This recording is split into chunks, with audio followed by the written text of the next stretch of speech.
Oh, yeah! What's up, guys, and welcome back to episode 2 of Savage Wrestling Reviews. And yes, we did change the name. Ronnie on our last show said Savage Wrestling Reviews. When I said Wrestling with Savage, I honestly think it sounds better. So, Ronnie, congrats, buddy. We're sticking with Savage Wrestling Reviews. How are you, buddy?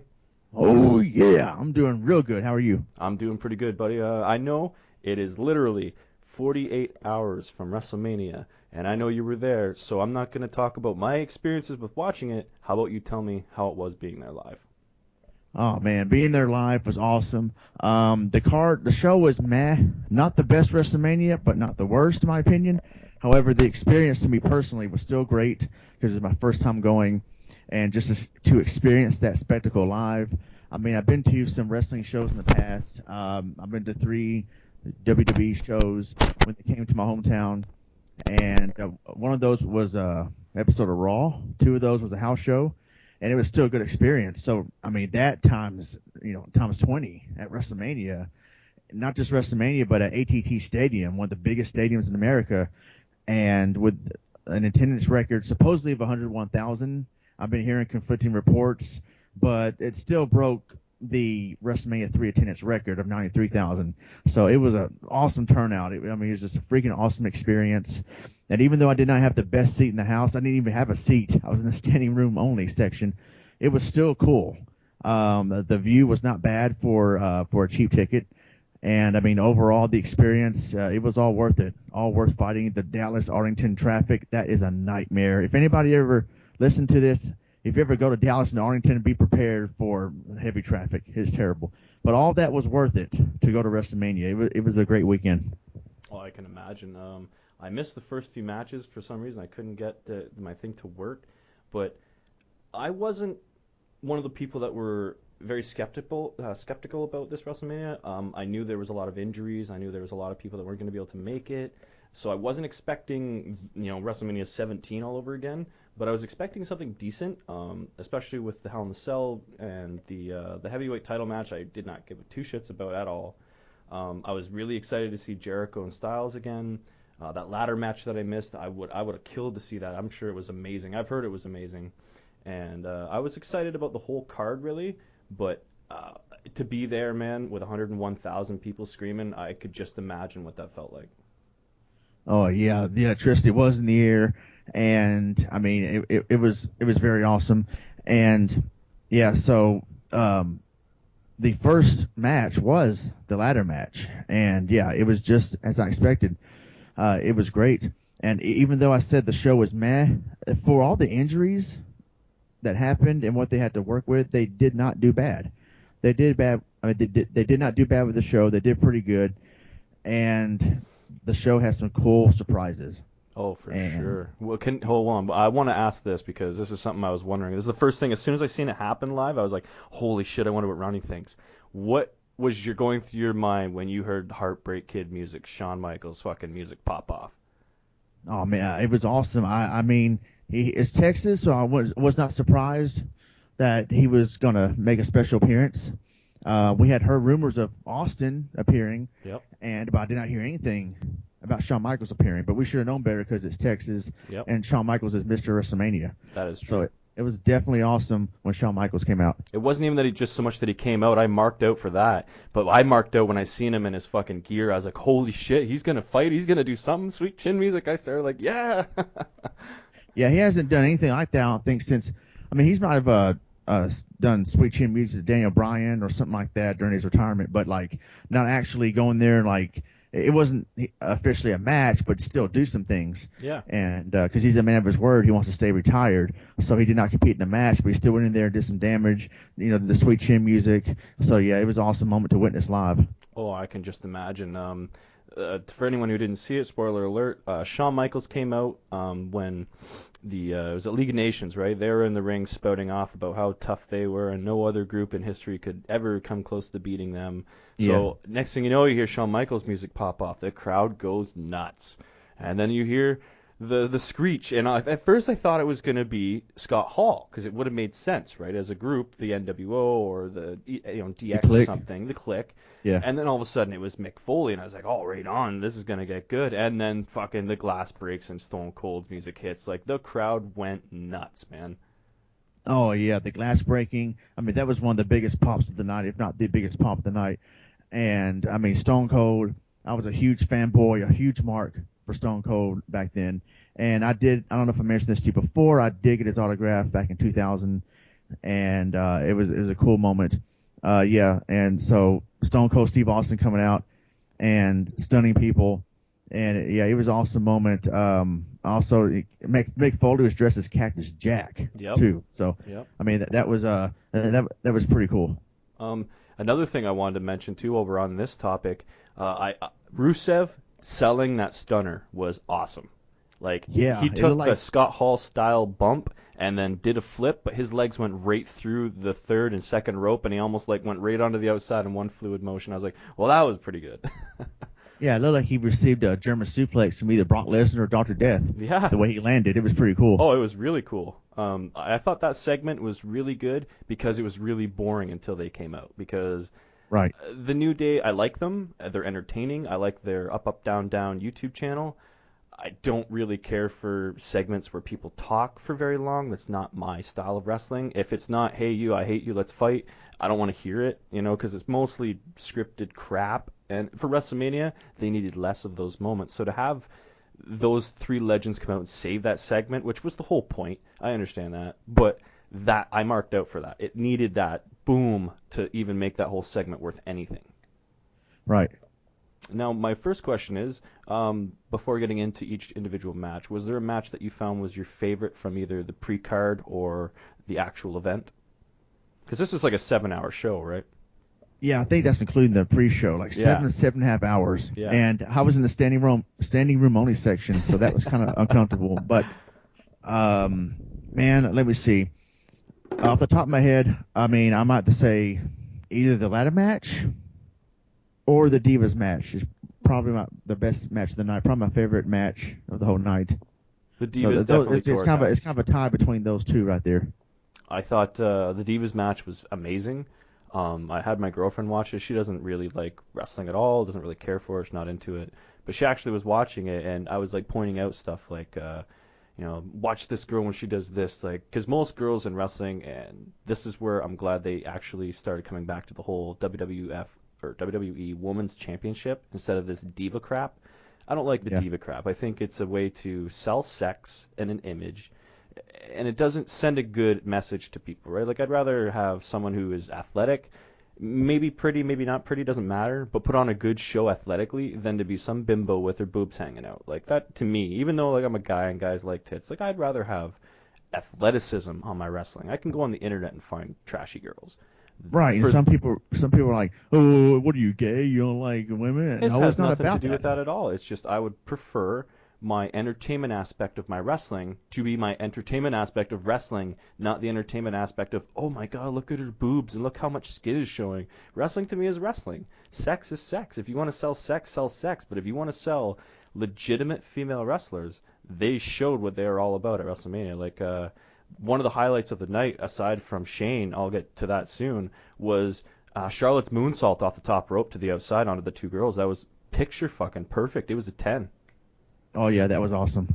So, what was your favorite match of the night? Was it the women's match or the ladder match? Because you got to pick one. Hmm. You know what? I'm probably going to say the ladder match I'm because of the jealous. I missed it. spots, because of the spots, and Zack Ryder winning the Intercontinental title. Yeah, who I who mean, saw that coming? right? And I thought either Owens or Zayn for sure was going to win. Now, and then I seen the Miz about to win. I say, no, no, please, no, not the Miz. And then sure enough, Zack Ryder comes from behind, pushes him off the ladder, and grabs him. Like, I'm not even mad. All right, cool. Zack Ryder. I mean, he earns it. He deserves it. He's underrated, Oh, for and he sure. got his WrestleMania moment. I was very happy for him. I totally agree with that. He is. I won't say he's a great wrestler, but he's very good. He's very technical. I don't like his character so much. They could probably change it, and I wouldn't be offended. But I think he needs to connect to the audience a little better because they are behind him. They pop when he won. And I also called the fact that he would lose it 24 hours later on Raw. Shitty that it was to The Miz. I wish it was to somebody like Ziggler, or even Owens, or even Sami Zayn, winning it not directly from Owens and having that storyline like, oh, you had your title, but you didn't beat me for it. Yeah, And they could have come up with something better. But it didn't surprise me that it only lasted 24 hours. Yeah, I was disappointed in that, but they're gonna have a rematch on SmackDown. But I have a prediction that Miz is gonna still somehow hang on to the belt at SmackDown. Then they're gonna have the final conclusion at Payback. Oh, for sure. That's you know the drill with wrestling. You watched it for a long time.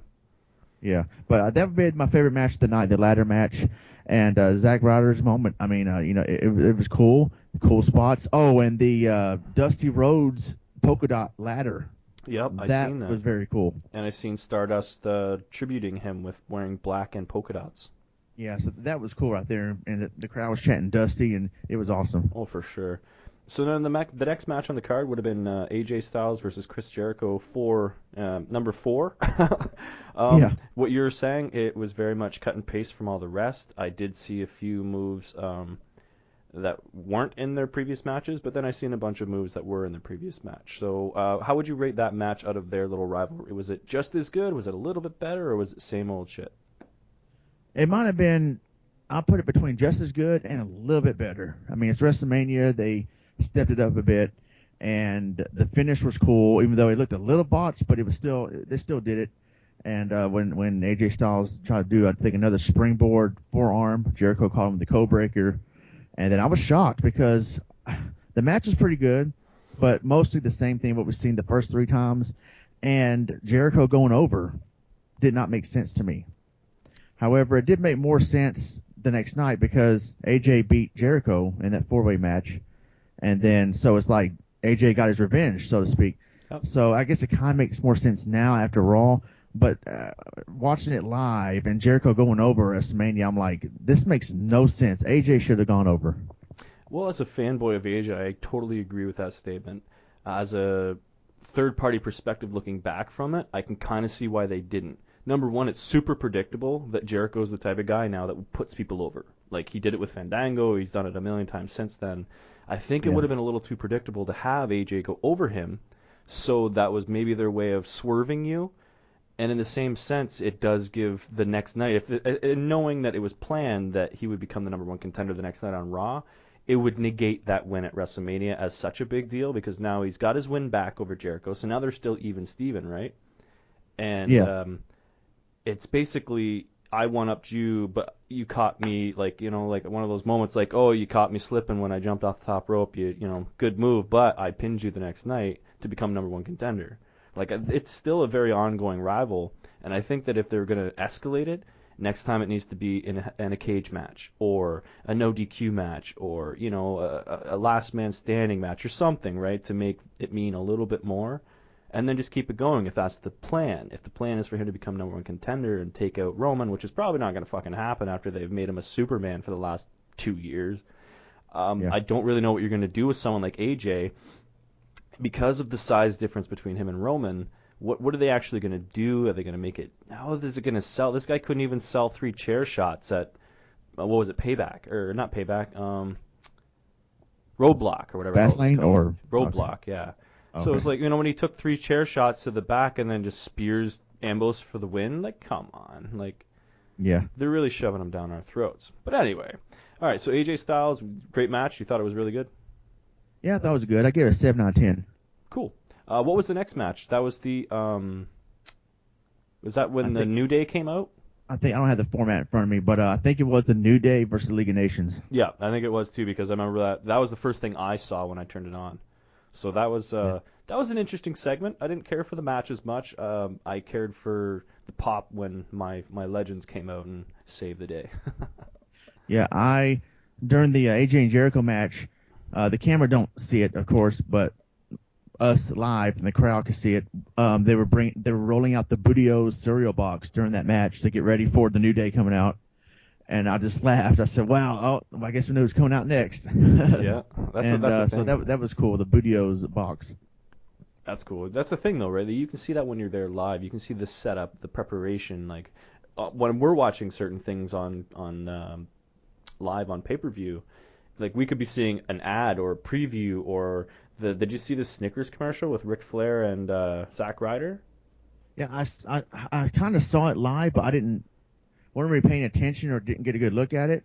And then because it's one of those video when it's a video package, I kind of tune out and when I'm live, and when I'm live, like I never hardly live at a wrestling event, but either at home or especially there at the arena, it's a video package. I kind of pay attention to it, and then people started laughing, and I was like, dang, I guess I missed something funny. I just watched it a few minutes ago on the network, and I got to see it, and yeah, it was pretty funny. It was a pretty good commercial. Like Snickers allowed the WWE to make a commercial, and it was basically Ric Flair going woo, and he's just like, "Now you do it," and then Zack Ryder be like, "Woo woo woo," and like, "No no no, woo woo woo woo."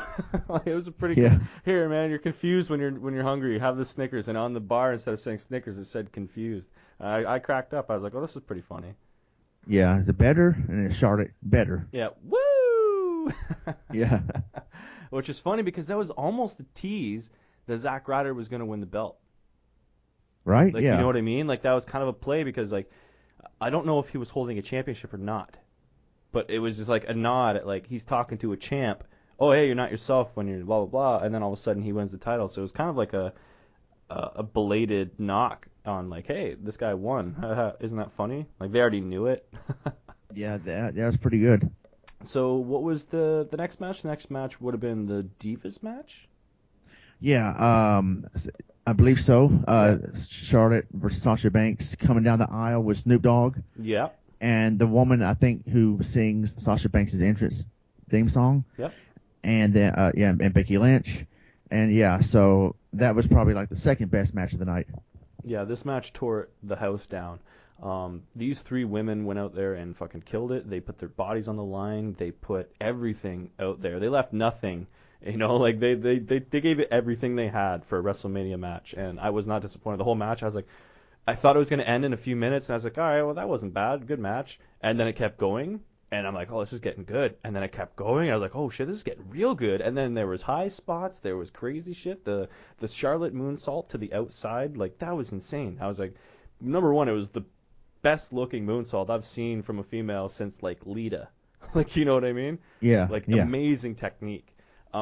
And the match ended. I didn't really want Charlotte to win. I felt like at WrestleMania, she's already over. I felt like someone new needed that pop, and it would have got the crowd off their feet if, say, someone like Sasha Banks won, or even what was her name, Becky Lynch.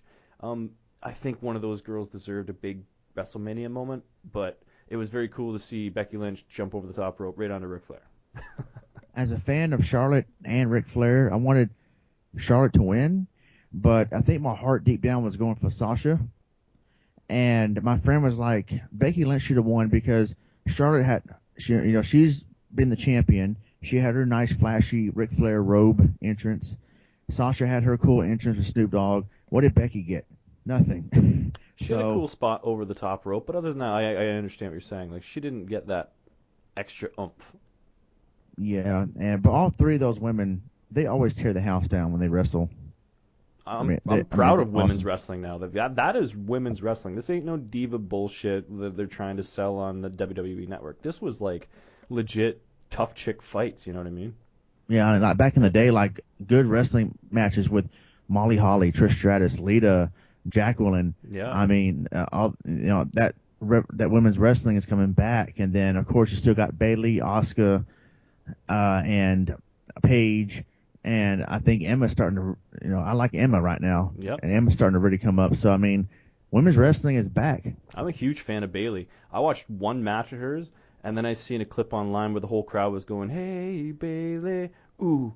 Ah. I was just like, that chick is so over right now. If she does not make her debut on the main roster and make her mark, I don't know what's wrong. Like, what's wrong with them? Follow that oomph, man. Like, this chick is ready. Like, the crowd is so behind her. I think she could be to the female division anyway. To like what say someone like Daniel Bryan was to the male roster. She's so over right now. Yeah, and they have. It looks like they're gonna have Charlotte versus Natalia at Payback, which I have no problem with Natalia. She's pretty good too. Yep.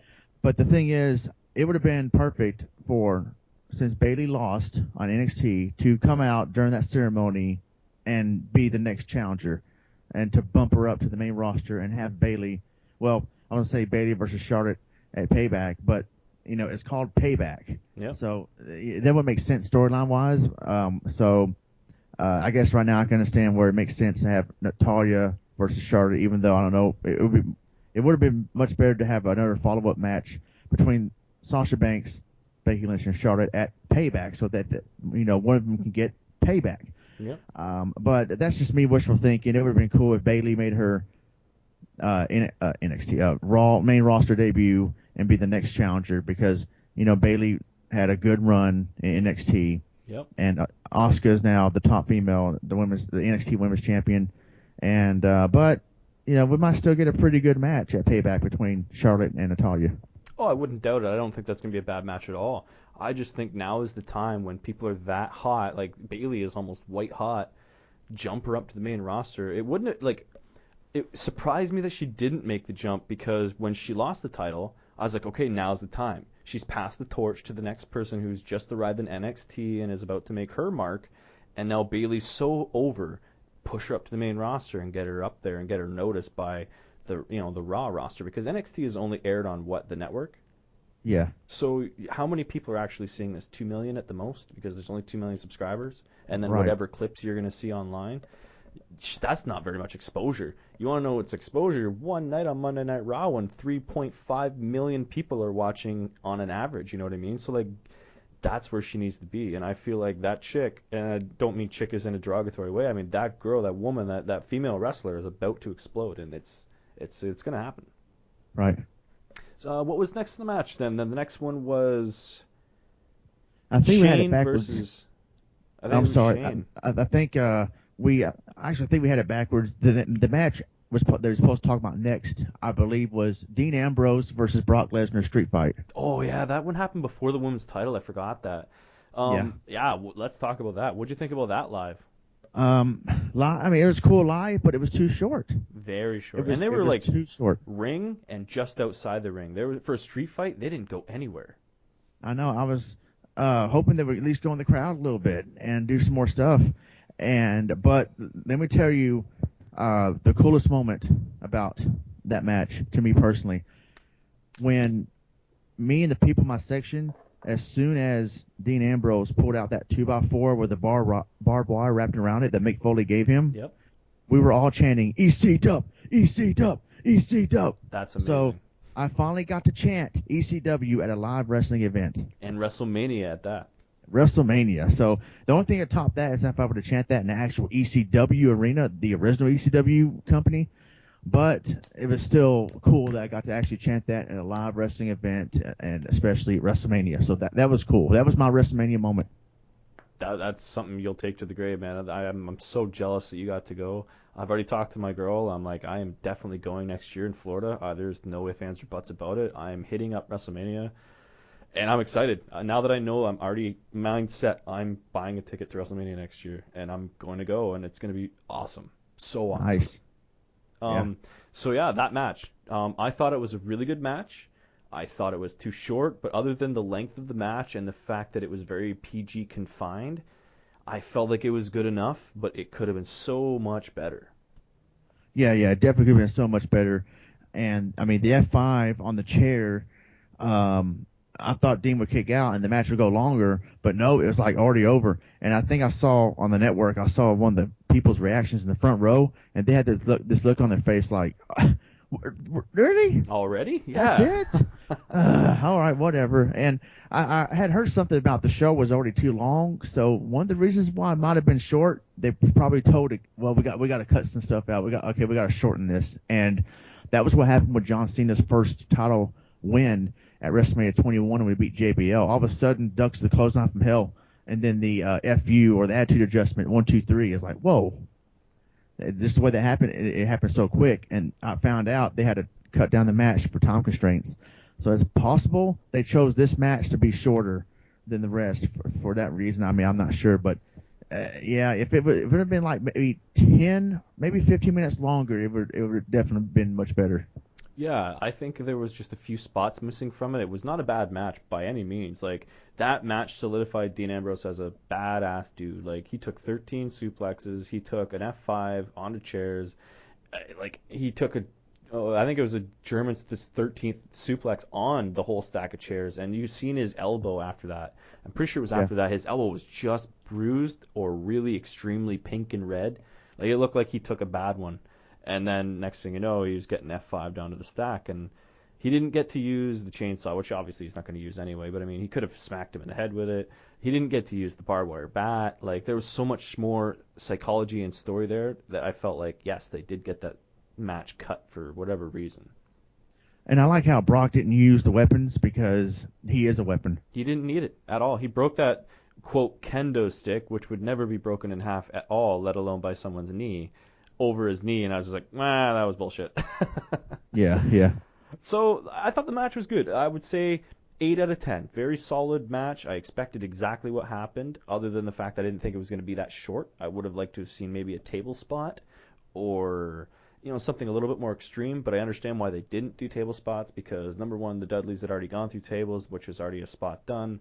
Number two, Shane O'Mac was about to do something fucking nuts with tables, so I understand why they weren't table happy. Yeah. So next match I think was after that was the Shane O'Mac Hell in a Cell. Yeah. That match was not too good, but it was real slow paced and not I just didn't think it was that good. Now, it wasn't horrible. I mean, there are still some decent spots in it. But, of course, the spot of the night was done when Shane McMahon climbed all the way to the top of the cell. And when looking at that live, it took Shane a good while to get up there, so he was probably already fatigued. And when he got up there, though, it took him a while to stand on his feet, and he stood there for a pretty long time. Well, not real long, but you can kind of tell it looked like he was getting second thoughts, and I don't blame him. I mean, he's probably scared. And I know he's taken crazy bumps before, but that's been 7 years. And so he did the, what do you call it, where it looks like he's putting the cross over his body, like, yeah, kind of well, that's over just praying. That's the Hail Mary of like, oh, here we go. Yeah, and then, there's no turning back now, and he did it. And, man, it was just awesome to witness live. We all just went crazy. Now, at first, I couldn't tell because I was looking. Instead of looking at the screen, I wanted to look at the actual where Yep. the Shane McMahon actually doing it in the ring off the cell. So at first I didn't know Undertaker moved out the way. I thought he got the Undertaker. Then it showed the replay on the screen, and we were like, "Oh wait, he moved out the way." And I think that when you were talking about him taking so much time to climb, that justified the reason why Undertaker had the time to move. That's what sold me on him. Like, he's taking a really long time, and then my girlfriend looks, she's like, well, he's going to move. I'm like, wrestling, even though you don't care about wrestling, that is exactly what's happening. He's taking his time, and then he looks over the edge, and then he stands up, and then he thinks about it, and then he Hail Marys, and then he decides to jump. That was a good, 4 minutes of rest time for the Undertaker on screen. yeah, you remember those old wrestling games, or well, not old, but maybe PS1 and PS2, or maybe even ones of today. The wrestling games where you're trying to climb the cage and escape, but you got to hit buttons rapidly, and you're climbing all slow. Yeah, oh yeah. That's what it looked like when Shane McMahon was climbing up there. Super slow, yeah. And it was just like the whole time, you couldn't hear it obviously because you're live, but JBL is fucking go, oh my God, Shane, is your legacy worth this? It was the worst I did commentary. see that clip. I saw that clip online. JBL goes, no, it's not worth it. Or Michael Cole goes, think of your kids that were out here earlier with you. Don't do it. Yeah. No. Yeah. And then he did it. And it's like, wow. Now, someone told me there was an airbag spotted under the that tape. was me. Yeah, I messaged you. Right as I seen it, and they showed the second clip back, there was definitely, as he hit, it didn't crumple all the way, but you can see it slowly going, and it slowly depresses. I'm not bitching about that at all. I would rather him fucking survive that and not die. There was people screaming, please don't die, please don't die. Yeah, I don't blame that for happening. I was actually praying, like, God, don't let him die. Yeah. And I'll be all right. Yeah. And then some people are like, see, I told you it's fake. They had a airbag under the table, so they don't really hurt. They have a cushion. No, it hurts. Oh, yeah. It still hurts. And it's funny because someone had actually told me that in high school. Well, when people go through tables, they have not announced tables, the wooden tables where you can clearly see under them. She goes, well, they have pillows and cushions underneath. They don't really hurt when they go through tables. And I'm just like, face palm. Yeah, well, so number one, they're pre-cut tables. I'm not going to deny that. They're very etched. But that does not take away from the fact that, number one, the metal wiring that's holding that table together still cut someone like Bob Holly's back to shit. Those legs, I've seen people when they go through the table, you know how they're laying on the table lengthwise? Yeah. and then someone jumps on it, but they jump like closer to their head, and then that leg that's like the obviously the wood gets destroyed, but that metal leg frame comes up and like smacks them in the back of the head. That shit could decapitate you. Yeah, and super crazy, almost decapitated himself in ECW. He did his moonsault, Mm-hmm. and he actually landed on the table leg instead of the actual table. Wow. And I'm like, oh, thank God he didn't get decapitated or hitting his Adam's apple with that thing. That would have been deadly. Right. And like And, people like I understand wrestling is completely scripted. I am not denying that. But right. to say wrestling is fake is like saying that the stunt guy that jumped off the building and landed on something, is illegitimate and should be completely discredited. It's like that shit you see in your action movies wouldn't happen without people like these athletic wrestlers. Right. And I tell you what, y'all don't know if you can pay me enough to do what Shane McMahon did. No, jumped off a 20-foot Hell in a Cell onto a wooden or whatever kind of padded table they had, and not knowing what's going to happen. Like I'm sure they practiced it. I'm sure they showed I'm sure they had like a stunt guy do it and show Shane like, hey, if you hit it like this, it'll be perfectly fine. Lay flat as you can. Try not to have your arms and legs sticking out of the vehicle at any times. Like you know what I mean? Like very controlled jump. I'm sure they Yeah. did a test. There's no way he did that first try as perfect as he did. He landed exactly where he needed to. Yeah. And like Tess said one time, taking a basic bump is like a 20-mile-per-hour car wreck. Yeah. I mean, so imagine a bump the kind of a bump that Shane McMahon took. So, I was trying to get a thank you Shane chant going, but no one followed me. And I always want to, I guess, start my own chant and everybody follow me, but they didn't do it. I was surprised because I was like, chanting thank you Shane, and then I think eventually the floor crowd started chanting it, and so I started chanting it again because I was seriously like, thank you Shane for That being gone for moment. 7 years, coming back, and then doing a stunt like that. Even though the match was lackluster, in my opinion, that spot right there is still a WrestleMania moment. So hats off to Shane McMahon for putting his body on the line. And when they carried him out, I wasn't sure if that was a work or shoot. Then I read later on, he was fine.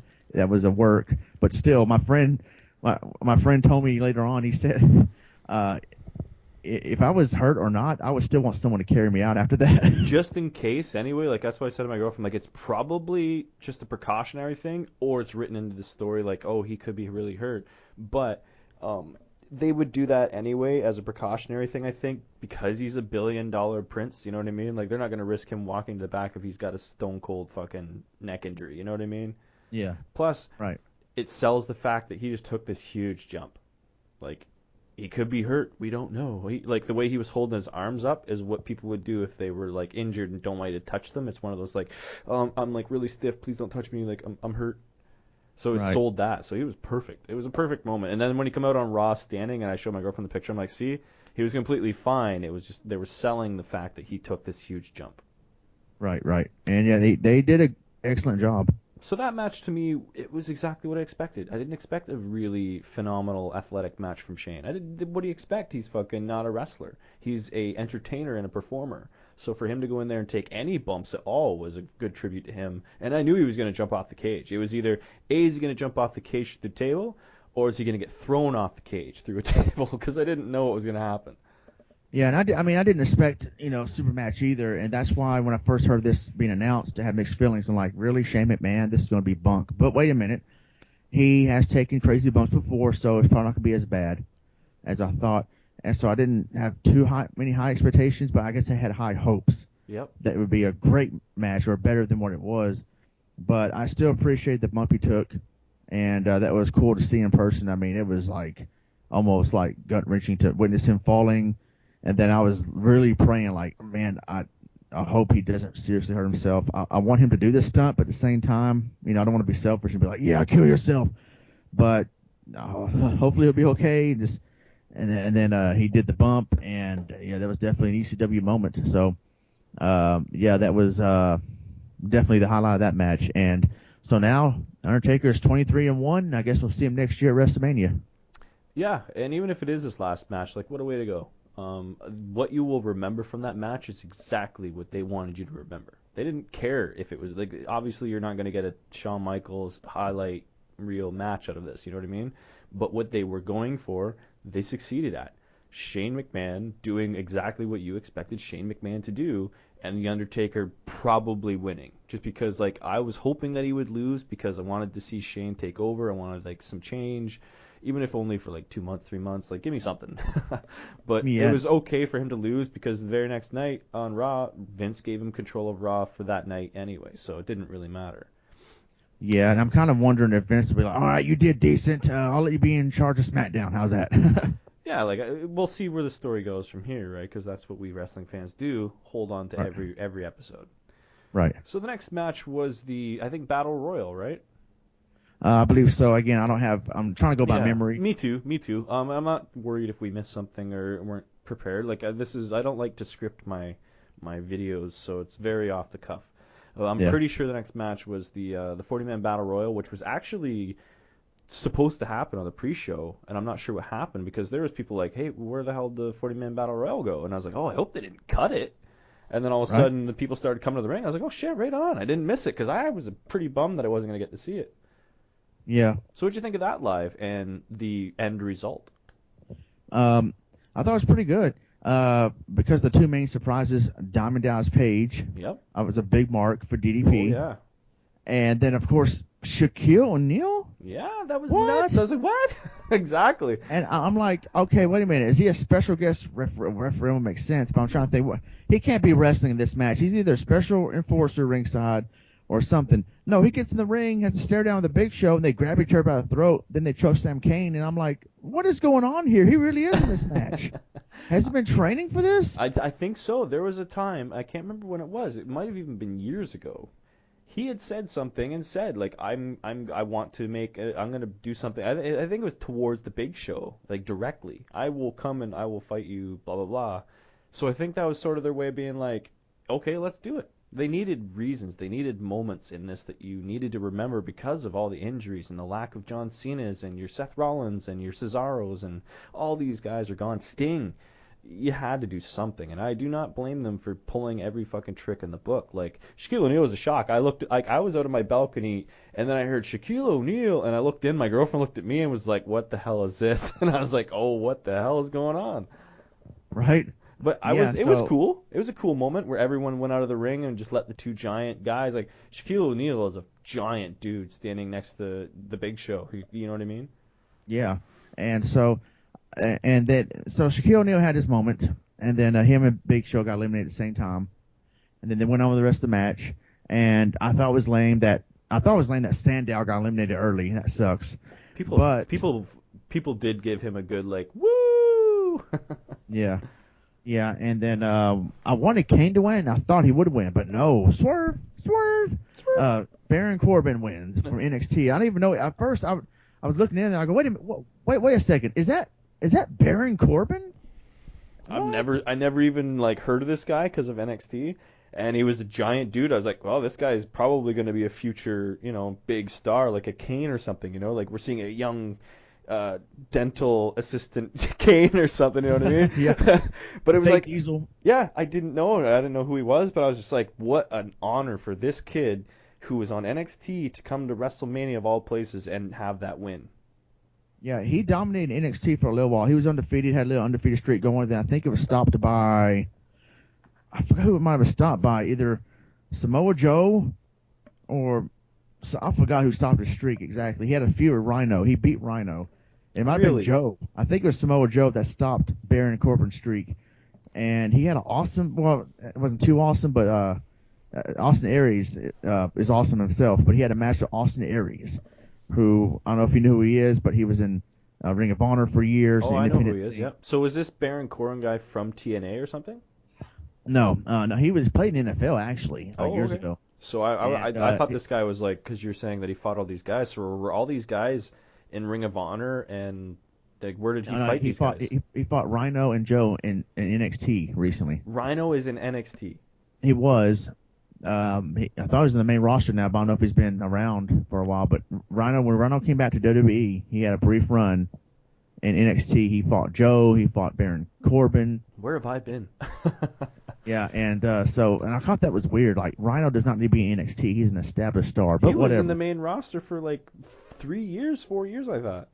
Yeah, and people are like justifying it. It's a way to make a good comeback in WWE. I'm like, he doesn't need to be in NXT, but No, I guess he wanted to help put people over, which makes sense. like he would. Well, So, that's true. Yeah, good point. so Baron Corbin, he had a like pretty decent run in NXT. He had a decent match with Austin Aries at Takeover, Okay. and all of a sudden he won the Andre the Giant Battle Royal, and that was definitely a swerve. I would have had Kane win, but I can understand why they put Baron Corbin over.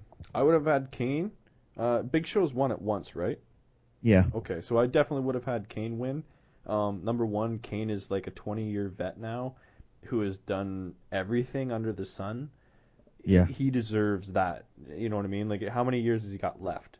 And Kane, to right. me, is a legend in the making. That character has lasted 20 years now, Yep. and I don't see it going away until he does. And I hope they never mess with it after that. Like, let it go, let it die, because no one can play Kane like Kane. You know what I mean? Like, Exactly. that guy is like Glenn Jacobs is number one of the most brilliant people on their roster. Like mentally, he's a genius. He's a smart ass dude. Like that guy is a brilliant dude, and he's just the. I like him as a person. I think he's a good guy, and I just don't want to see them mess with that. He deserved to win, and this kid winning is. I'm not against that at all by any means because he deserves it too. Like young bucks need to get that big win too, but I think before Kane's time is up, he needs another big win. Yeah, and CM Punk said, Glenn, everybody loves working with Glenn Jacobs. He's easy to work with. He doesn't hurt you, and he knows how to, protect his opponent in the ring. So yeah, Kane is definitely, he's definitely going to be in the Hall of Fame one day. Have a lot of respect for Glenn Jacobs. But yeah, Baron Corbin, he's young, he's up and coming, so this might be a start of a pretty decent push for him, and I can see him winning the world title one day. Yeah, that's good, and I'm good for them to be pushing some of these young bucks because, like I said, they're playing with fire when they push guys like Roman Reigns, who, whether he's ready, deserving, or not, or whatever the hell the WWE thinks that he's ready or deserves, it's all about what your fans pay to see.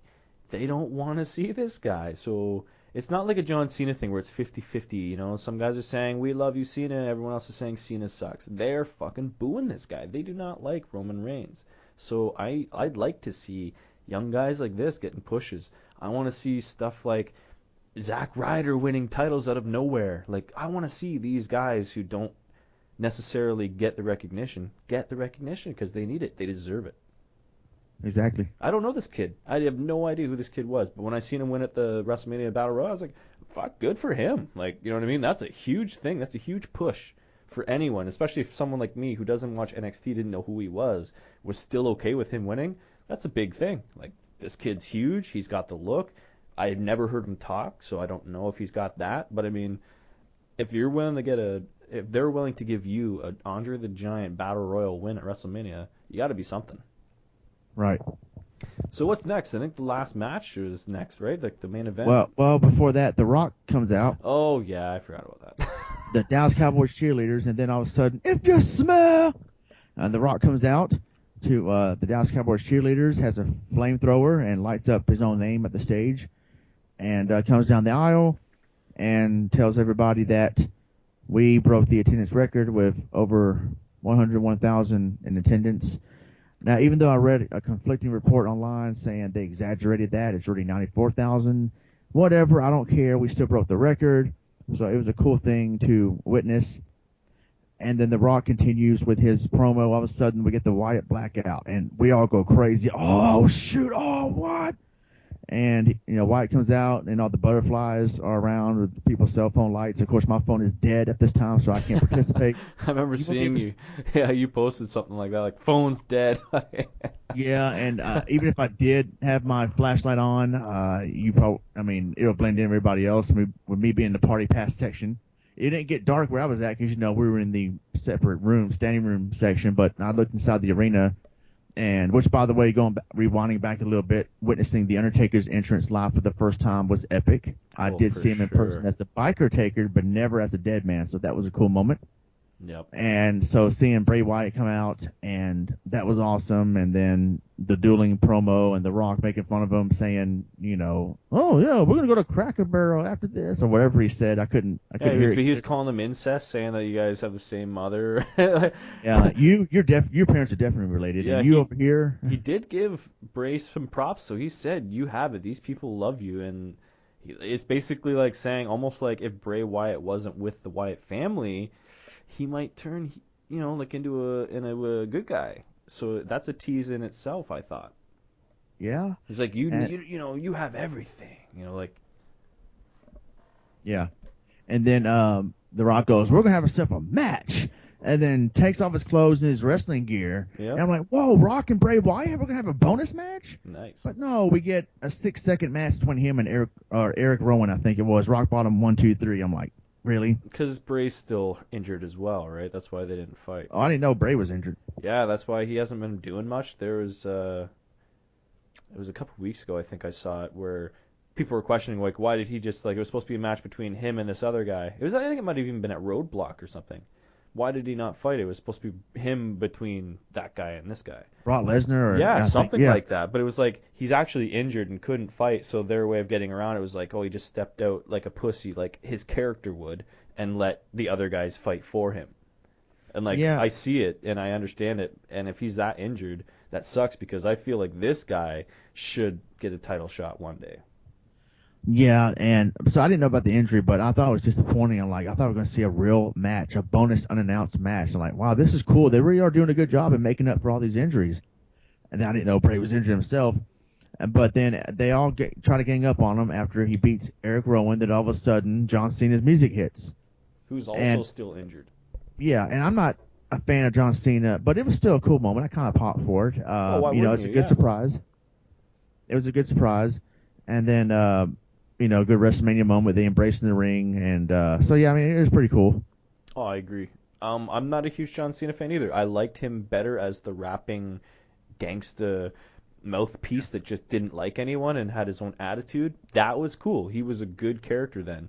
This Hulk Hogan rip-off all-American, eat your fruity pebbles and train and say your prayers shit is kind Yeah. of annoying. And it's just more of like I don't have anything against John Cena the person. He's an amazing dude. This guy goes above and beyond doing what he needs to do for the business and going to do the Make-A-Wish things. Like that guy's done more Make-A-Wishes than anyone combined. You know what I mean? Like he's done so many.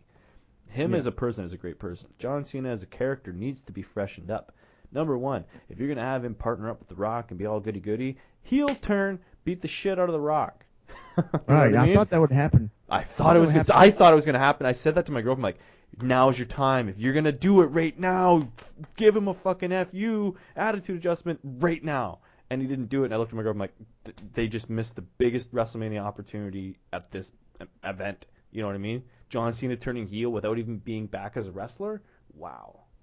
Yeah. Well, I didn't think it would happen here. I thought it was going to happen at WrestleMania 29 with the rematch.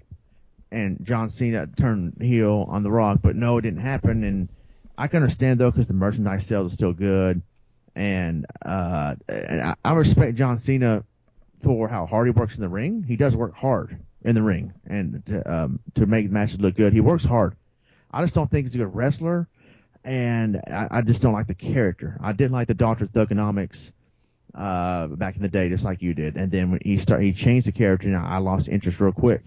I did But too. I was gonna say it was still a cool moment though. John Cena coming out, good, nice surprise. I did kind of pop a little bit. So it was for what it was. It's pretty good.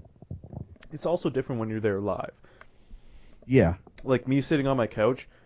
Oh shit, they brought John Cena back, but he's still injured. How does this work? Because he would have been in like a big title fight if he was willing to fight, right? So I was like, what's he gonna do? And then my brain immediately went to, they're gonna turn him heel.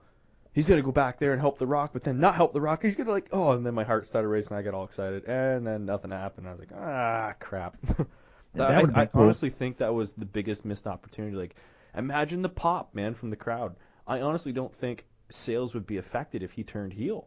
Number one, people want him to turn heel. Imagine how much they would be behind bad guy Cena.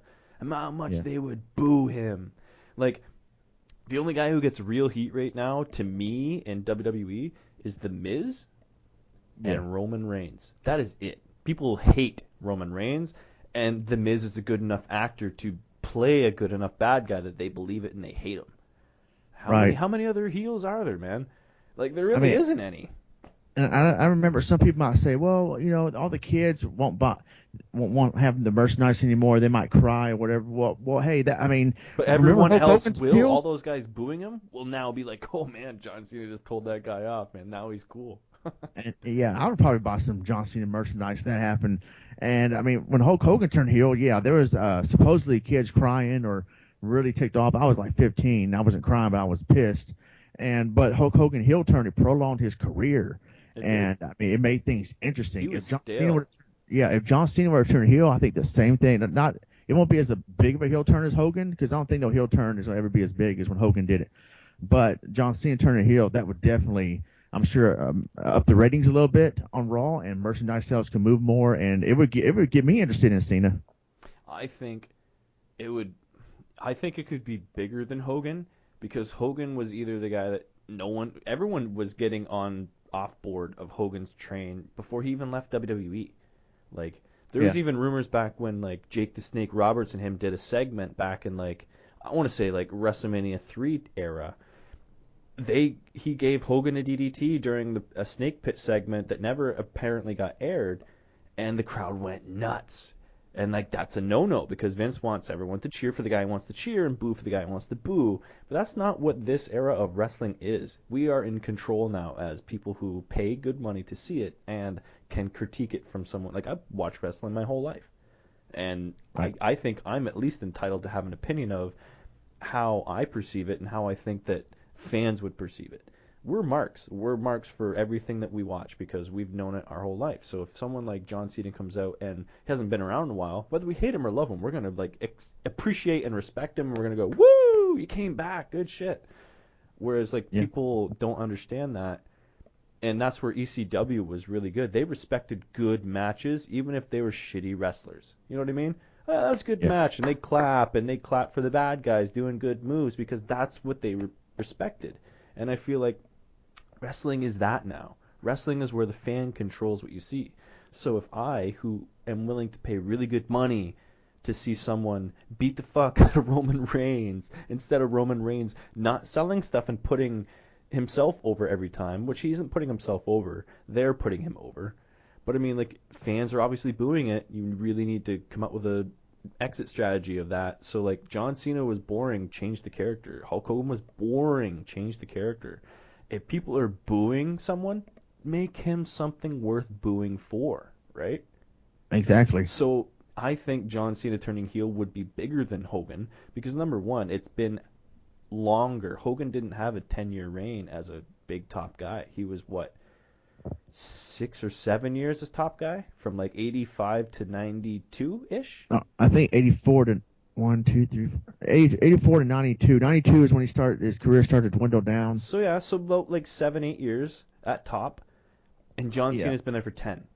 So if yeah, he was gonna make a swerve turn now, I honestly think if they were gonna do it, WrestleMania was the biggest moment ever to do it because everyone popped for The Rock and wanted The Rock to, get help from someone to help beat up the Wyatts, and then to have John Cena just fucking turn on him and walk away and let the Wyatts beat the shit out of The Rock, that would have been amazing. And the people probably would have cheered for it, but then maybe like that's what they expect anyway. They want the bad guy Cena. They're tired of the same old crap. And I am too, and I like Cena as a guy. I just don't like his hustle, loyalty, and respect gimmick where it's like Super Cena always wins. Give him 16 FUs or F5s, and he's still gonna kick out.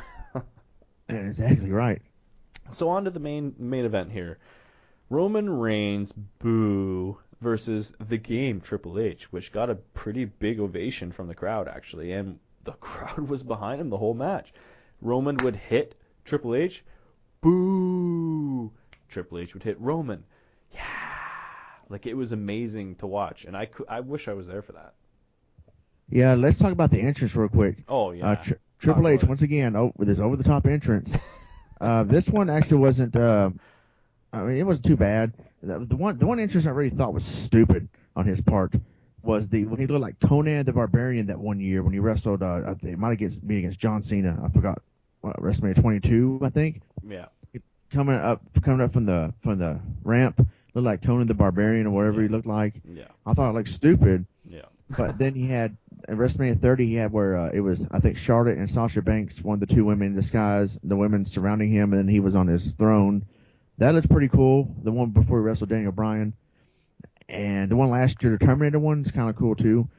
This one was more, I guess, slightly creepy because it's a bunch of, I don't know, it's a bunch of yes men with tape around their mouth saying you're submitted under authority, you have no say so. Yep. Which is, how symbolic is that? Like, because Very. Vince supposedly knows what he wants better than we do. So, Yep. like WrestleMania 30, they gave us what we want. Daniel Bryan going over. This Yep. year, they did not to give what most people wanted, and they pushed or forced Roman Reigns down our throats to win. Yep. I mean, I personally don't have a problem with Roman Reigns winning. Yeah, this match to me was meh because I didn't care. No. The only reason why I stayed and didn't leave early to beat the traffic was because it's my first WrestleMania and I wanted to soak up as much as I can. I stayed to the very end, and the match was boring. It was very anticlimactic. I think some people might have been leaving during this time. And the coolest spot, though, to me was when Stephanie got speared. I saw that coming, and I thought that was pretty cool. The crowd popped for that too. Yeah, yeah. I totally agree. Number one, Triple H tried to inject psychology into this match. That's the biggest problem with anyone from this generation of wrestling. These new guys, especially someone like Roman Reigns, Dean Ambrose gets it, and a lot of the other guys do, but there's no psychology with Roman Reigns. He doesn't understand the fact that if Triple H is beating the fuck out of your left arm for the whole match, there's a setup and build for it. You know what I mean? Now that arm is injured. Now he can't support it. Now he can't even pull off a suplex. You know what I mean? There's psychology to wrestling. And Romans doesn't get it. He doesn't grasp it. So when Triple H is trying to inject that into a Roman Reigns style match, it just looks like a cluster because he's trying to do psychology, methodology, and attack a specific part of your body. And Roman's just going to not sell it 3 minutes later when all of a sudden his arm's perfect shape to spear your wife. Like, you understand what I'm saying? Like, his right arm was getting worked on. His left arm was getting worked on. Next thing you know, he's got the strength to do all these things, and there's no psychology anymore because Roman couldn't sell the psychology of the match. Triple H threw a good match. That was a phenomenal Triple H match from psychology standpoint. From Roman Reigns' standpoint, he does not deserve to be in a main event at WrestleMania. I'll tell you that right now. Especially against someone who is as good as Triple H. Triple H is not a legend to me. He can put on a great match with great opponents, but alone, and it just shows with someone like Roman Reigns who can't hold his own, it just makes Triple H look like a fucking schmuck. And I like Triple H as a bad guy. Like, you know what I mean? He's really good at being a bad guy because you legitimately just hate him. Oh, you're fucked your way into the business. And that's what most people think. And I do not think that at all. But, I mean, there's a quick in for him because he was with Stephanie, right? That's obviously just a write-off that he's a shitty wrestler. He's not a shitty wrestler. But no, he's not. He's a great worker. At all. He's a heel. great worker. Great personality even. But he's not a great... he's never made a move that made me go like, oh, wow, that was totally amazing. It was always shit I've ever seen before, other than the pedigree. But, and he tried too much to put psychology into this match with a guy that just is not psychological. He doesn't get it. And that was my take on the main event. It was meh.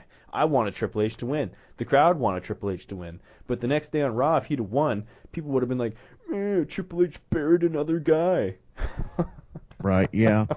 And, well, I guess Roman Reigns is Superman. He has the Superman punch. That's which I think is stupid. Though. I think that's a derivative of what they call John Cena. Super Cena. Oh, he can never be beat. Well, this guy can't even sell the fact that he's getting beat up to even make me believe that he can come back and beat you. And that's what bugs me. Like, Roman is not a great wrestler. He can put on a show. He's an entertainer like Shane McMahon, but he is not a great wrestler. And I don't see him making it because fans like me and you can, like, I'm not knocking the dude Roman Reigns. I have no idea what the type of guy he is, but his character is garbage. Like, they need to make him a bad guy or come up with something fresh. Take him off air for fucking 3 months. You'll appreciate it when he comes back and does something good, right? Yeah. And I don't know if this made it on the air. I highly doubt it. But Triple H and Stephanie were still in the ring for a long, long time trying to recuperate. And then this is when all of us are leaving. And I walked away, and then there's more TV monitors in other parts of the arena. and I saw Triple H and Stephanie, like they were kind of holding each other's hands, holding each other's hand in the aisle, kind of like waving their hands up and bowing to everybody, like thank you very much, thank you very much, it's been fun, whatever, something like that. So this a little tidbit to throw in there, and I don't think it made it on TV. No, it didn't. They ended with Michael Cole saying how great of a WrestleMania it was, and fucking how Roman Reigns deserved to be fucking champion. And it was just like the crowd was like, "Boo!" Yeah, You don't and end a WrestleMania with a crowd going "Boo!" yeah, and the next night on Raw, JBL at the beginning of the show was like, this is a great crowd. They boo who they want, who people that are supposed to be cheered, they boo, and people that are supposed to be booed get cheered. But hey, they're a great crowd, and I'm like, stop trying to force this down the throat. Let them cheer for who they want to cheer. Oh, They're they're trying gonna to do that what, anyway. they're trying to do what they had JR do in JR's defense. I'm sure Vince McMahon told him to do this. It was WrestleMania 22 when it was John Cena against Triple H. And before the match, Jim Ross is like, John Cena comes from a very different background. Not many people understand or appreciate John Cena. Therefore, people may not like him. I'm like, stop trying to force this. Yeah. Stop trying to explain and make excuses for why he gets booed. Yeah. And JBL was trying to, and granted, I'm sure he was told to say this, Yep. but it tried to do the same thing. People may boo people that's supposed to be cheered, but hey, you got to respect the Dallas crowd for speaking their mind. And Yeah, it's just and that's why we love them. And it's just like, no, actually, you guys try to actually, when you edit your shows, you're trying to edit out boos for Roman Reigns, and that's a fact. That is bullshit because people don't like him. And if you're going to try to force feed it down people's throats who are paying really good money to keep your product alive, I'm not saying let us hijack your shit and let us control your whole product. But when we're vocal like this, especially with someone like Daniel Bryan or CM Punk at the time when he dropped that pipe bomb, or even moments like where Bayley gets the whole song sang to her while she's about to fight on NXT, listen to the people that matter and pay your bills because we make you all that money. So either A, we have a contribution to make this universe a huge experience because number one, as a wrestling fan, what's the first thing you do when watching wrestling? You suspend your disbelief, right? Right. You don't, Right. you know it's fucking fake, but you get so invested in it. You're like, yeah. And I said that to Sarah. I was like, number one, wrestling is all about the suspension of disbelief. I know it's fake, but if they put on a show that makes me not point out one or two moments that was obviously fake, I'll let it slide. I know the outcome is predetermined, and it's all that. Like I'm not stupid. It's like watching a movie and going like, "Well, that was completely real. You had no stunt double." Like, come on, Yeah, right. They're not gonna risk a $10 million guy for a 3-second spot in a movie. Like, give me a Unless break. it's Jackie Chan. And, well, Jackie Chan's a crazy like hardcore legend himself, man. That guy is nuts. But even nowadays, he admits he's got stunt guys now. Too old to do what he did 15, 20 years ago. Yeah. But I get it. If you're gonna knock wrestling. But UFC's just the same. It's all about they're taking so much of wrestling's storytelling aspect to try and make it mean something to people that it's just kind of bullshit. And actually, they're throwing fights now, and it's kind of weird. It's kind of like every other sport, like football and baseball. Yeah, and I try to give wrestling, mainly WWE, the benefit of the doubt because I don't really watch any other company right now. But because like the storylines we don't want to unfold or happen, like when Charlotte won, I think a lot of people are unhappy about that. A lot of people are unhappy with the Miz winning. And sometimes you got to kind of give them the benefit of a doubt because it could be leading to something better down the road.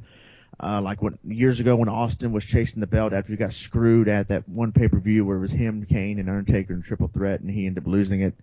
It took him 6 months to win it back, and then the Royal Rumble, he got eliminated by Vince McMahon. I'm like, oh, this is stupid. This sucks. But it culminated into a good 6-month storyline where he finally got the belt back. And so sometimes I can understand where the WWE is coming from. Like, let us do our thing. We know what we're doing. Well, sometimes you may know what you're doing, but at the same time, you got to also listen to the fans. And not that the fans are always right, but at the same time, if the majority of your fan base, whether it's in arenas all over the world or online, or saying this or cheering for one thing or not or booing that, you might want to be more open-minded. And Vince says he's not out of touch, but he is. And that's why I would love for Triple H to really take over the company because he's doing wonders in NXT. So I think Triple H can definitely do wonders if he had full control of WWE because I think Triple H is much more in touch than Vince is. Here's my philosophy on that. Before we wrap it up, I just want to get this out there quickly. Vince, I don't think is out of touch. What I think is he's thinking with his wallet, and if anything else gets affected by his decisions to make someone who we think will make him a lot of money, like say like you're saying, the whole John Cena's merchandise sales might go down if he turns heel. He would rather have John Cena be a guy gets booed, people would rather not even see on TV to have that money get affected. So I think that maybe he's not so much out of touch. He's just thinking about like, we can't afford to like lose the money, and it's not about that. It's about taking risk. But now that it's not the Attitude Era and there's not competition, they don't need to take risks. So they're very comfortable in their comfort zone with their comfort money and their comfort blankets and their WWE networks and their contracts. They don't need to take risks, and that's what sucks. I think Vince is very much in touch with what's needed to happen. If not, he wouldn't have given control to Shane on Monday Night Raw. It was probably all set up from the beginning. But I mean, like, Yeah. that's just a small example. He's in touch with the fucking crowd. Like, the crowd was going nuts. He's like, all right, well, here you go. And it almost looked like Shane didn't expect it. And he's a good enough actor to sell it. But I mean, it was one of those moments where it's just like, were they not going to go with this? And all of a sudden, now on camera, last minute live, they're like, all right, here you go.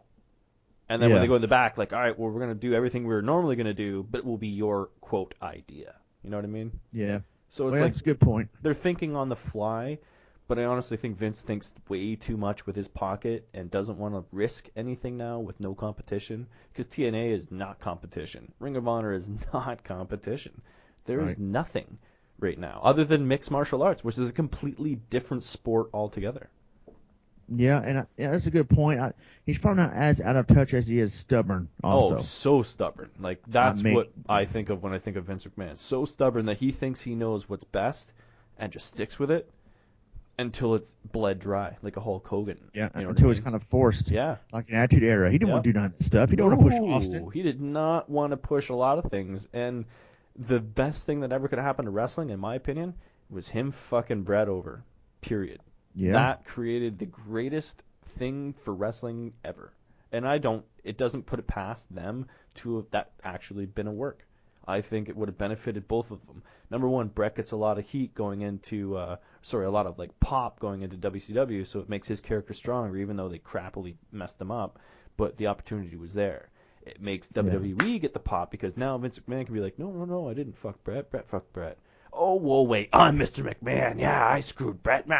Like, that's genius. It just seemed too scripted to be, you yeah, know? yeah. It was Brett screwed Brett, which was Everybody BS. won from that. How did they not? Other than the fact that WCW had no idea how to handle the Bret the Hitman Hart character. Right. Like, I think everybody walked away from that very, very well. Shawn Michaels, had he had been sober enough to understand it, would have lasted more than another 6 months. Yeah. Like, you know what I mean? Like, things were good for business right then. Like, wrestling Right. needs to make a decision like that. Take a risk. And I don't think they're willing to right now. And if Shane sticks around, that might be the risk that they were willing to take. Let's shake up things a little bit. Let's make them think Shane has some control, make some dream things happen that they wanted to see, and see where it goes. Right.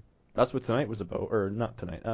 Monday Night Raw was about, from what I've seen through clips on YouTube and stuff, where dream matches were happening. All of a sudden, AJ Styles gets number one contendership. Like, what the hell? This guy just showed up 3 months ago. People are like, Right. other people deserve it first. I'm like, this guy's been in the business for 20 years, served his purpose 20 years around the world, world champion for every other company. How does he not deserve something when he's like beaten one of the first undisputed world heavyweight champion in the world? Exactly. I don't see their argument. And I understand people like Kevin Owens or this guy or that guy. And I'm a Ziggler guy. I'd rather see Ziggler get a title shot. But if you're going to do it the way they're doing it, I'd love to see AJ Styles beat the shit out of Roman Reigns and beat him for the World Heavyweight title. Right. So any last plugs you got to get in here, bud? This has been a nice long conversation, actually. I'm excited. This is going to be a good episode. Yeah. Well, go ahead and check out my video game channel at Ronmower on YouTube, and also have a collab channel, the SC2K, where we do Let's Plays and podcasts about wrestling, video games, movies, and all that stuff. So check that out. Yeah, good thing you reminded me there too, because I've been putting your personal channel in my description and plugging all that stuff. But I will remind me tomorrow on Facebook to put in your your collab channel there on the links as well. All right, cool. So yeah, episode 2 is a really good success there. I felt WrestleMania episode was a really good success. I definitely have you back on, Ron, because wrestling to me is still in my blood. I'm sure you can tell when we get passionate when we're talking about things, and when a 20-minute episode turns into an hour episode. Right? Yeah. But like, I'm not We've ashamed of that. I don't care. I don't care if 5 people listen to this. This to me is why I do this stuff. I love to talk about it. I'm passionate about it. Wrestling is always going to be something that's in my blood, and I'm happy to have someone like you in my life that can help me express what I want to talk about. Oh yeah, it's definitely fun talking wrestling with you, whether it's on Facebook or on the show. And yeah, so it was a nice long, nearly 1 hour podcast. I think we were trying to break WrestleMania's record for being long. But I mean, we talk about WrestleMania and my first experience. Oh yeah, it's gonna be long-winded, so it was good stuff. Oh, I'm totally happy with an hour episode. Like I try to stick to shorter episodes because people don't have the attention span of someone like me or you. But I have no qualms with making an hour-long episode because it's all about passion. And that's exactly what I like to have in any of my reviews, especially when it comes to something that's live like this. It's either passionate or it comes off like a work and a scripted bullshit podcast. And I don't feel like anything that we've ever talked about or done has come across like that. Right. So, from Savage Mentality to Ronmower Ronnie Green, the second episode of Savage Wrestling Reviews. Thank you very much for listening, guys, and ooh yeah! Come back and check out our channel again. Ronnie, any last plugs? No, that's it. I'm done. And until next time, that's hardcore. ECW, ECW, ECW, ECW. Oh yeah!